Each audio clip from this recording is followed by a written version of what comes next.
आदाब, इस्तकबाल है। मैं हूं आपके साथ अबू हुरैरा और आप देख रहे हैं खास प्रोग्राम कहकर ही मानेंगे। मरकज की अग्निपथ योजना पर हंगामा बरपा है। मुल्क के कई हिस्सों में जबरदस्त एहतजाज हो रहा है। एहतजाज के चलते ट्रेनों की आमदोरफ्त में भी खलल पड़ रहा है। एहतजाजी नौजवानों का मानना है कि सिर्फ 4 साल की नौकरी से क्या हासिल होगा। 4 साल के बाद ये नौजवान क्या करेंगे? न पेंशन है, न कोई गारंटी है। ऐसे में सरकार की अग्निवीर योजना सवालों के घेरे में आ गई है। आज इसी अग्निपथ और अग्निवीर योजना को हम समझने की कोशिश करेंगे। बहुत खास मेहमान मेरे साथ जुड़ रहे हैं। बहुत जल्दी अपने मेहमानों का आपसे तारुफ करा देता हूं। मेरे साथ एन रामचंद्र राव जी, जो कि एक्स एमएलसी हैं और स्पोक्स पर्सन है बीजेपी के, डिबेट का हिस्सा है। कमांडर जीजे सिंह साहब डिफेंस एक्सपर्ट हैं। Colonel TP Tyagi ji recruitment expert हैं और डिफेंस एक्सपर्ट हैं। और मेरे साथ एक और खास मेहमान वीरेंद्र वशिष्ठ जी, जो कि तर्जुमान है, स्पोक्स पर्सन है कांग्रेस की तरफ से, हमारे साथ डिबेट में जुड़े हुए हैं। सभी मेहमानों का बहुत इस्तकबाल है न्यूज 18 उर्दू में। मैं सबसे पहले कर्नल टीपी त्यागी जी आपसे शुरुआत करना चाहूंगा कि अग्निवीर और अग्निपथ जो स्कीम, जो योजना सरकार की, उस पर एक हंगामा सा खड़ा हो गया है। आज मुल्क के कई स्टेट में, कई शहरों में जबरदस्त हंगामा हो रहा है। नौजवान सड़कों पर उतर आए हैं।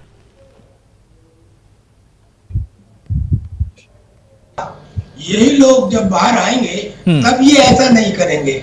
आपने कभी किसी पूर्व सैनिक को कोई रेल या कोई बस जलाते हुए देखा है? दरअसल में यही फर्क है। यही फर्क है जो देश में बहुत पहले हो जाना चाहिए था, वो अब हो रहा है। 4 साल की इस ट्रेनिंग के लिए आप अंदाजा लगाइए कि 20, 21, 22, 23, ज्यादा से ज्यादा 25 साल की उम्र तक का लड़का जो गांव के अंदर बेकार रहता है, कुछ उसको जॉब उसके पास नहीं होता, कुछ 10वीं पास लड़के को एक ट्रेनिंग भी दी जाए, पैसे भी दिए जाए, अनुभव भी दिया जाए। और अब इसे इस बात से जोड़िए कि जब देश में कोई आपदा आती है, प्राकृतिक हो या कृत्रिम, फौज को बुला लिया जाता है। 135 करोड़ के हिंदुस्तान में केवल 13 लाख की फौज वो अपना काम भी करे और स्थिति को नियंत्रण में भी लाए। कुछ तो खास होगा उसकी ट्रेनिंग में, और जो खास है वो है कर्तव्य निष्ठा, वो है अनुशासन, वो है प्रशिक्षण और वो है ईमानदारी। और ये चारों चीजें इनके अंदर भी होंगी जो 4 साल वहां पे रहेंगे। अब बताइए ये कितने बड़े एसेट देश के लिए हो जाएंगे, नंबर 1। और नंबर 2, ये युवा है, और जो युवा है वो कटिंग एज है। एक तलवार की जो मुठ है वो बड़े बड़े सीनियर ऑफिसर और जनरल हो सकते हैं, जो तलवार है वो सेना हो सकती है, लेकिन तलवार की धार, जिसे कटिंग एज कहते हैं, वो युवा होते हैं। और युवा के बारे में जो कुछ लोग भ्रम फैला रहे हैं कि साहब ये तो अपरिपक्व है, इससे तो देश की सेना के साथ में खिलवाड़ होगा। मैं आपके सामने जीता हुआ उदाहरण हूं। 1 महीने की सर्विस में मैंने लड़ाई लड़ी और मुझे वीर चक्र दिया गया। आप कल्पना कीजिए आवश्यकता किस चीज की है। और जो ट्रेनिंग है, एक सिपाही को ट्रेनिंग क्या चाहिए? एम्बुश की, थोड़ी बहुत पेट्रोलिंग की, और उसके साथ में पीटी, फिजिकल ट्रेनिंग, ड्रिल, और ये सब चीजें बड़े इत्मीनान से 6 महीने में सिखाई जा सकती है। और 3.5 साल के लिए वो व्यक्ति पूरे देश के लिए, सेना के लिए एक बहुत बड़ा एसेट साबित होगा। और जब वो 4 साल के बाद निकलेगा, 12 लाख रुपए उसके पास होंगे, अनुभव उसके पास होगा, 12वीं क्लास का सर्टिफिकेट होगा, और तो और अगर अच्छा काम किया है तो डिप्लोमा सर्टिफिकेट भी होगा। और कितने होंगे ये? 30,000। अगर हिंदुस्तान के अंदर स्टेट्स और यूनियन टेरिटरी देख ली जाए तो एक स्टेट के हिस्से में 1,000 आएंगे। और कर्नल साहब, भर्ती में फिर 4 साल के बाद क्या होगा? 4 साल के बाद जो अहम सवाल है, जो नौजवान 4 साल जी 4 साल के बाद में उसके पास पुलिस में जाने का रास्ता है। और जो उसकी रिस्क टेकिंग कैपेबिलिटी बढ़ गई है, जो स्टार्टअप्स हैं, आप मानिए आज हिंदुस्तान के अंदर स्टार्टअप की जो गति है वो बड़े बड़े विकसित देशों से भी ज्यादा है। यानी कि एक नौकरी लेना ही क्या जरूरी है, नौकरी देने वाला बनना, तो वो एक क्षमता उसके अंदर आ जाएगी, क्योंकि उसे एक लमसम पैसा भी मिलेगा, वो अपने काम भी शुरू कर सकता है। पर ना भी काम शुरू करे तो कम से कम डिजास्टर मैनेजमेंट का, पुलिस का, पैरामिलिट्री फोर्सेस का दरवाजा उसके लिए खुला है। और ये जो क्या बात कहनी है कि साहब ये तो जो नहीं, लेकिन ये बिल्कुल ठीक है। मैं इसी चीज को कमांडर जीजे सिंह साहब से भी समझ लेता हूं।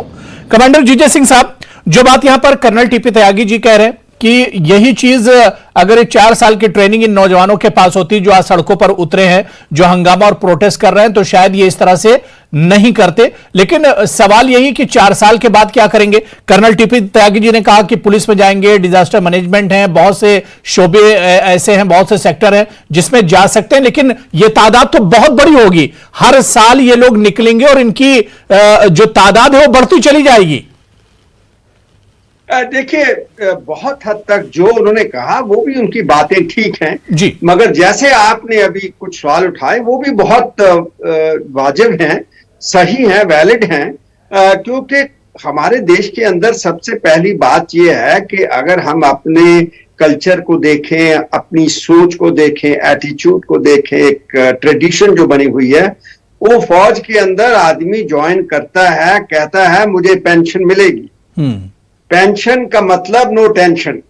तो उसको ये हमेशा रहता है कि मैं अगर फौज ज्वाइन करूं, एक अच्छी जिंदगी बनाऊं, क्योंकि वो जो अपनी फौज को ज्वाइन करता है वो रोजी रोटी के लिए करता है। बिल्कुल। कोई लड़ाई जैसे कहते हैं, जैसे दूसरे देशों के अंदर, जैसे अमेरिका के अंदर है, यूरोपियन कंट्रीज के अंदर है, वहां पे जो उनके जवान होते हैं वो ज्वाइन करते हैं एडवेंचर के लिए कि हाँ यार लड़ाई लड़ेंगे, हम बड़े बड़े अच्छे एयरक्राफ्ट उड़ाएंगे, एक हमारी वो लाइफ जो है वो डिफरेंट तरीके की होगी। मगर हमारे देश के अंदर तो ये बात हमें माननी चाहिए कि गरीब देश है, अभी इतना अमीर देश नहीं है, तो इसलिए ये एक रोजी रोटी का सवाल खड़ा हो जाता है।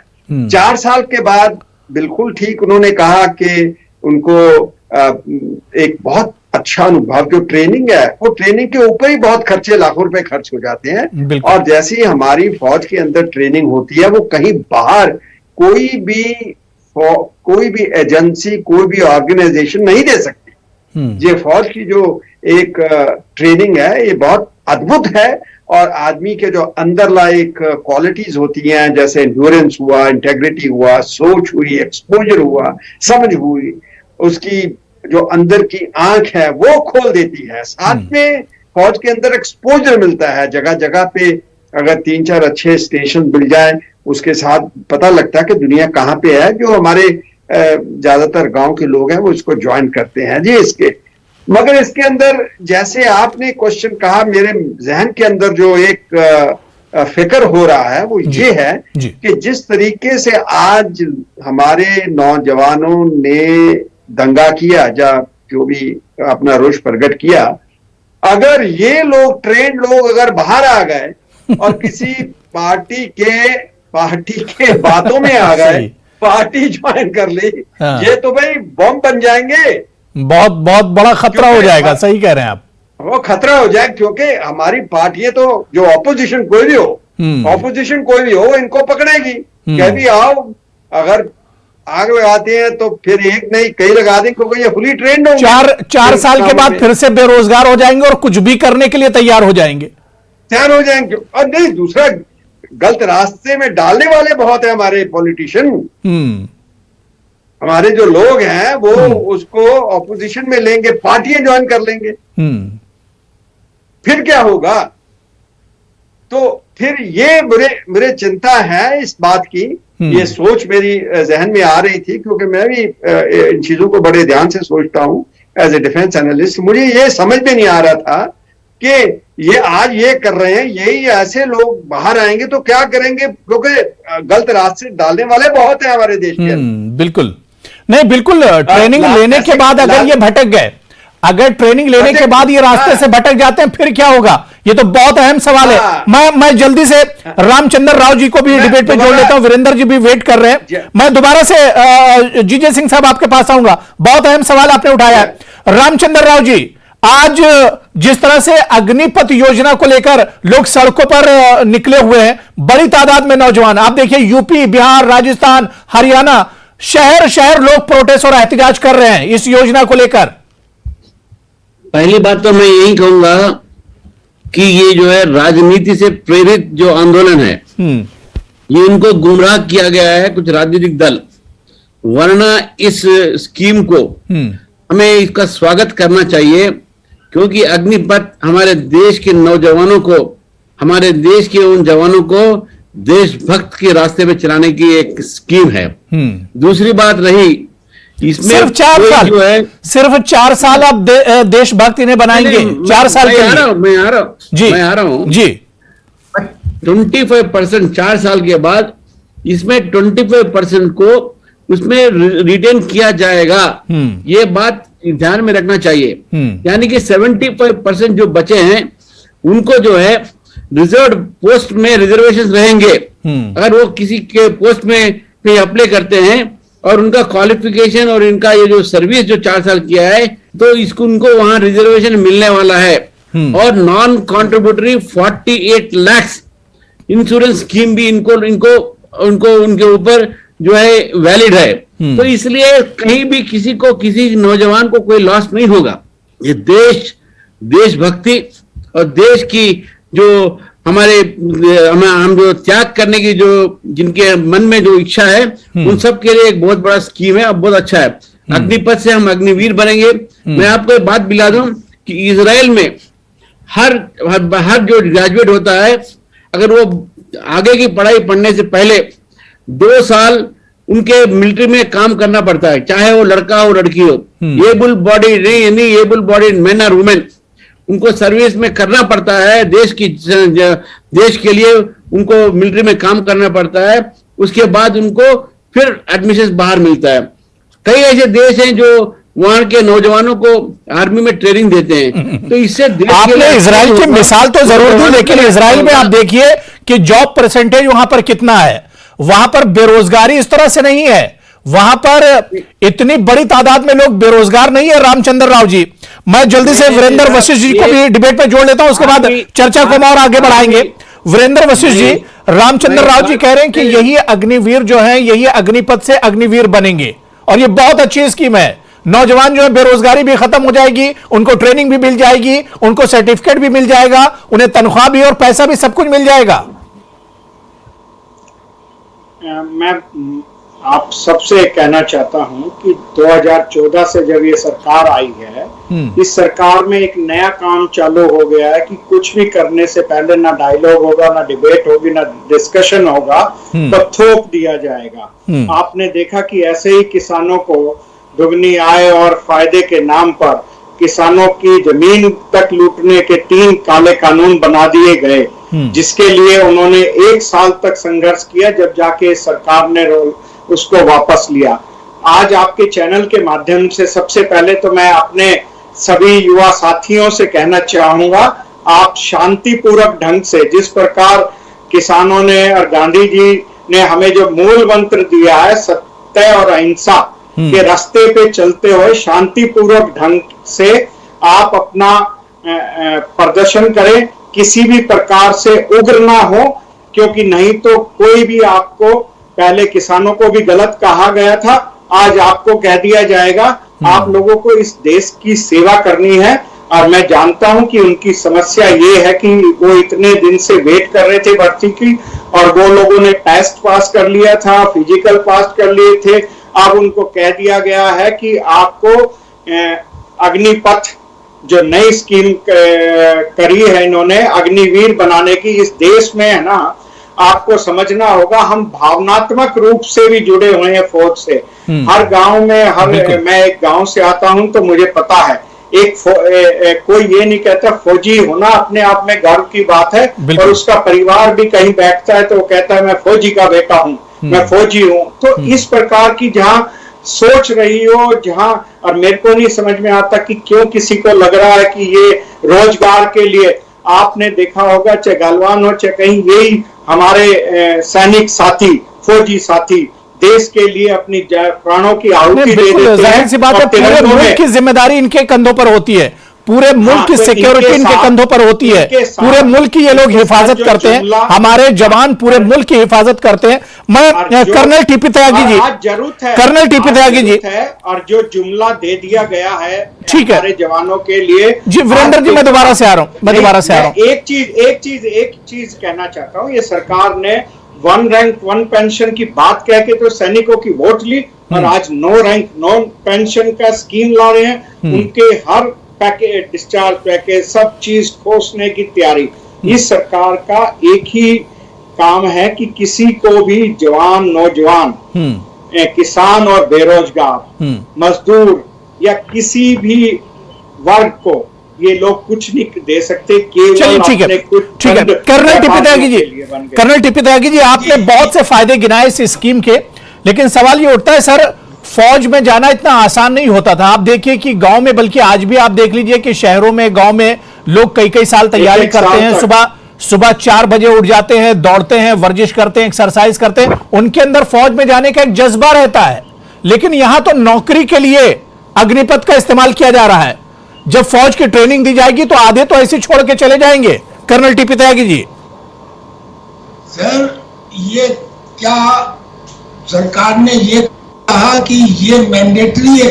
क्या सरकार ने ये कहा कि ये ऑब्लिगेटरी है? भाई ये वॉलंटरी है। जिसको आना है आओ, जिसको नहीं आना वो ना आओ। वैसे भी तो 1-1 लाख लोग जाते हैं, उसमें से 100-150 सेलेक्ट होते हैं, तो ये तो वॉलंटरी है। नंबर 2, इससे पहले वाले पैनलिस्ट ने एक बात सही कही कि 2 साल पहले जिन अभ्यर्थियों का फिजिकल टेस्ट हो गया, मेडिकल टेस्ट हो गया, उसके बाद उन्हें कोरोना की वजह से 2 साल तक रोके रखा। दरअसल में ये है जो गुस्से का पॉइंट है, वो ये है। पर ये वाली स्कीम और ये अग्निवीर वाली स्कीम ये अलग अलग है। इसका ये मतलब नहीं है कि परमानेंट भर्ती अलग हो जाएगी। इन्होंने तो ये कहा कि अग्निवीर जो है उसकी जगह उनको अग्निवीर दे दिया, ऐसा कहीं क्लैरिफिकेशन नहीं आया है। नंबर 1 बात। नंबर 2 बात सर ये कि 51A जो कॉन्स्टिट्यूशन ऑफ इंडिया में ड्यूटीज दी गई है, 11 ड्यूटीज, वो ड्यूटीज पे थोड़ा सा ध्यान दीजिए। क्या आपने कभी किसी पूर्व सैनिक को बस चलाते हुए देखा है? कारण ये कि उन ड्यूटीज में एक ड्यूटी ये भी है कि मैं ना तो सरकारी संपत्ति का नुकसान करूंगा, ना किसी को करने दूंगा। नहीं, बिल्कुल। ये जो आप 30,000 होने दीजिए, ये भी जैसे पूर्व सैनिक बनेंगे जब ऐसा कुछ नहीं करेंगे। मुझे अपने देश के नौजवानों पर पूरा यकीन है और मैंने इसीलिए उनसे शांति नहीं, बिल्कुल। कर्नल टीपी त्यागी जी, जो सवाल कमांडर जीजे सिंह साहब ने उठाया था कि 4 साल की ट्रेनिंग लेने के बाद अगर आप बेरोजगार हो जाएंगे, आपके सामने कोई ऑप्शन नहीं होगा, फिर तो एक बड़ा खतरा भी बन सकते हैं। देश की जरूरत से उन्होंने बड़े-बड़े वादे किए थे। वीरेंद्र जी सुन लीजिए, मैं आ रहा हूं जी। ये आपने कहा कि उनके सामने कोई ऑप्शन नहीं होगा, क्यों? क्या उनके पास पुलिस में जाने का ऑप्शन नहीं है? क्या पैरामिलिट्री फोर्सेस में जाने का ऑप्शन नहीं है? क्या नेशनल डिजास्टर मैनेजमेंट में जाने का ऑप्शन नहीं है? क्या स्टार्टअप शुरू करने का ऑप्शन नहीं है? क्या सर ये ऑप्शन रहते तो ये हालात क्यों बनते? ये ऑप्शन रहते तो आज बसें क्यों जलाई जाती, आज ट्रेनें क्यों रोकी जाती, आज क्यों प्रोटेस्ट होता? अगर ये ऑप्शन रहते तो आज ये हंगामा क्यों होता सर? फुल टाइम सैनिकों की जरूरत नहीं है। चाइना जिस प्रकार से अपनी फौज बढ़ा रहा है, क्या वीरेंद्र जी सुन लीजिए, मैं आ रहा हूँ। वीरेंद्र जी बीच में देखिए डिस्टर्ब कर रहे हैं, मैं आ रहा हूँ, सबके पास एक एक करके आ रहा हूँ जी। मैं 2 मिनट 1 मिनट 3 सेकंड में जवाब देता हूँ। इसमें जिम्मेदार दोनों है। सरकार जिम्मेदार इसलिए है कि उसने 2 साल पहले जो टेस्ट लिए थे उनका अभी तक रिजल्ट नहीं किया, और अपोजिशन जिम्मेदार इसलिए है कि वो बुला रहे हैं। मेरी उम्र के आदमी को आप नहीं उकसा सकते, लेकिन यंग लड़कों को उकसाया जा सकता है। उनको बताया नहीं गई बातें कि इमेजिनरी एप्रीहेंशन है कि साहब अगर वो 4 साल के बाद बेरोजगार हो गए तो वो बंदूक उठा लेंगे और वो तो एक खतरा बन जाएंगे देश के लिए। अरे अगर ऐसा होता, देखिए जीजे सिंह साहब किसी अपोजिशन से नहीं आते। जीजे सिंह साहब बहुत बेबाकी से अपनी बात रखते हैं और वो किसी अपोजिशन से नहीं आते हैं। वो अपना तजुर्बा रख रहे थे। वो एक चीज उन्होंने बताई, उन्होंने कहा कि ये खदशा है। जी मैं सवाल पूछ रहा हूँ जी, क्या 35 साल की उम्र में रिटायर होने वाला सैनिक, अब उसने आज पिछले 1947 से आज तक एक भी ऐसे इंस्टांस है कि किसी पूर्व सैनिक ने किया हो? दरअसल में यही तो ट्रेनिंग है, और यही ट्रेनिंग है जिसकी वजह से जब कभी कोई आपदा आती है फौज को बुलाते हैं। जो कर्तव्यनिष्ठा, जो ईमानदारी, प्रशासन और प्रशिक्षण वहां मिल जाता है। ठीक है, जीजे सिंह साहब से मैं जवाब ले लेता हूँ जी। जीजे सिंह साहब जी। देखिए, मैं जैसे अभी बात समझ रहा था उनकी, ये बिल्कुल सही कह रहे हैं, मगर मेरी जो एप्रीहेंशन जिसे कहते हैं, दिल के अंदर शंका, वो यही है कि ये एक बहुत आइडियलिस्टिक थिंकिंग होती है। हम सब लोग जिसे अंग्रेजी के अंदर विशफुल थिंकिंग कहते हैं, हमें होना चाहिए ये, क्योंकि हमारे देश के अंदर अगर हम गवर्नमेंट को नजरिए को देखें तो हमारे पास बहुत फौज की कमी है। खुदा ना खासा अगर दोनों फ्रंट खुल जाते हैं तो हमें मैन पावर चाहिए। ये जो लोग हैं एक बहुत बड़ा रिजर्व बन जाएंगे देश की रक्षा के लिए। ये बहुत पॉजिटिव्स भी हैं, इसमें ऐसी बात नहीं है, क्योंकि हमें पैसा बचेगा, हमें मॉडर्न इक्विपमेंट चाहिए हर को देश के लिए। अभी वो जिसे कहते हैं कि नए हथियार चाहिए, क्योंकि आज जो वॉर का डायनेमिक्स है, स्पेक्ट्रम है, वो बिल्कुल कन्वेंशनल वॉर जो हमने 50 साल पहले लड़ी वो बदल चुका है। आज हाईली टेक्नोलॉजिकल एज है, हाईली टेक्नोलॉजिकल वॉरफेयर है। इसमें स्पेस आ जाती है, साइबर आ जाती है, और BVR जाते हैं जिसको कहते हैं beyond visual range weapon. Missile आपके ऊपर गिर रहा है, आपको पता नहीं कहां से आ रहा है। आपके ऊपर बम गिर रहे हैं, पता नहीं कहां से आ रहा है, फायर आ रहा है, मगर बिल्कुल दुनिया के साथ चलना पड़ेगा। दुनिया बहुत आगे निकल गई है। बिल्कुल मेरी बात, मैं इसके साथ बात जोड़ना चाहता हूं। मैं ज्यादा टाइम तो लेता ही नहीं कभी, मगर इन सब चीजों को देखते हुए गवर्नमेंट का पॉइंट ऑफ व्यू बिल्कुल सही है, मगर जो हमारे देश के अंदर एक सोच बैठी हुई है, वो सोच को हटाना जो है बहुत मुश्किल होता है। अपने आप को बदलना, किसी चीज को, सिस्टम ऐसे बने हुए हैं जो पिछले हजारों सालों से चल रहे हैं, उनको खत्म करके आगे बढ़ना बड़ा मुश्किल होता है। तो मेरा रामचंद्र राव जी डर है। बिल्कुल रामचंद्र राव जी कैसे हालात को पटरी पर लाएंगे? आप देखिए कि वेस्ट बंगाल से भी खबर आ रही है कि वहां पर भी प्रोटेस्ट शुरू हो गया है। तो धीरे धीरे पूरे मुल्क में प्रोटेस्ट अब एक तरह से फैल रहा है कि जो सरकार कह रही थी हर साल 2 करोड़ नौकरियां देंगे, वो तो सिर्फ लाखों में और हजारों में नौकरी दे रही है। जो सरकार कह रही थी कि परमानेंट नौकरी देंगे, वो सिर्फ 4 साल की नौकरी दे रही है। सर, हम जब नौकरी दे रहे हैं तो उसके लिए बधाई देना चाहिए, वो 4 साल का हो या 25% परमानेंट हो। मैं एक ही बात बोलना चाहता हूँ, वीरेंद्र जी के बात से साफ जाहिर है कि सरकार को काम करने देना नहीं चाहती है। हमने कानून लाया था किसानों के लिए, उसके ऊपर उन्होंने गुमराह किया जनता को। आज युवाओं को गुमराह कर रहे हैं कांग्रेस पार्टी। कम्युनिस्ट पार्टी युवाओं को गुमराह कर रही है। इसमें आने वाली उपलब्धियों के बारे में बताना चाहिए, यानी कि इस देश के लिए जो देशभक्त लोग हैं, जो वॉलंटरी इससे पहले त्यागी साहब ने कहा था, ये वॉलंटरी है। और इसका कारण ये नहीं है, इसका मतलब ये नहीं है कि जो परमानेंट जॉब से खत्म किया गया है वो सब रहेंगे। ये तो अलग स्कीम में नौकरी है, ये स्कीम में नौकरी है, इसमें गलत क्या है? और मैं ये बताना चाहता हूं कि फौज में नौकरी करने के बाद हर एक व्यक्ति नौजवान जो है वो देशभक्त बनेगा, वो देश के लिए कभी खतरा किसी भी सिचुएशन में नहीं हो सकता है। तो इसीलिए मैं यही कहना चाहता हूं कि इस स्कीम को जनता के लिए वीरेंद्र जी जवाब दे रहे हैं, बहुत जल्दी वीरेंद्र जी जवाब दे रहे हैं। कांग्रेस पार्टी वीरेंद्र वशिष्ठ जी, जनता को और युवाओं को गुमराह मत कीजिए। देश के विरोध में हम कोई गुमराह नहीं, हम पहले कह रहे हैं कि शांतिपूर्वक ढंग से रहिए उग्रणी। आपने, हम अपील कर रहे हैं उनसे, और क्योंकि आपने झूठे वादे कर दिए, आपने उनके साथ झूठ बोला है, और उनके जो जिनकी नौकरियों के टेस्ट हो गए, सब हो गए, आपने उनको नहीं लगाया है। और मैं फिर कह रहा हूं, इस देश का भारतीय है, हर भारतीय फौजी होने पे गर्व करता है। उसके लिए आपके सर्टिफिकेट की जरूरत नहीं है। इस देश के नौजवान ने जब जवान बना है तो बॉर्डर पे भारत की सीमाओं की रक्षा की है।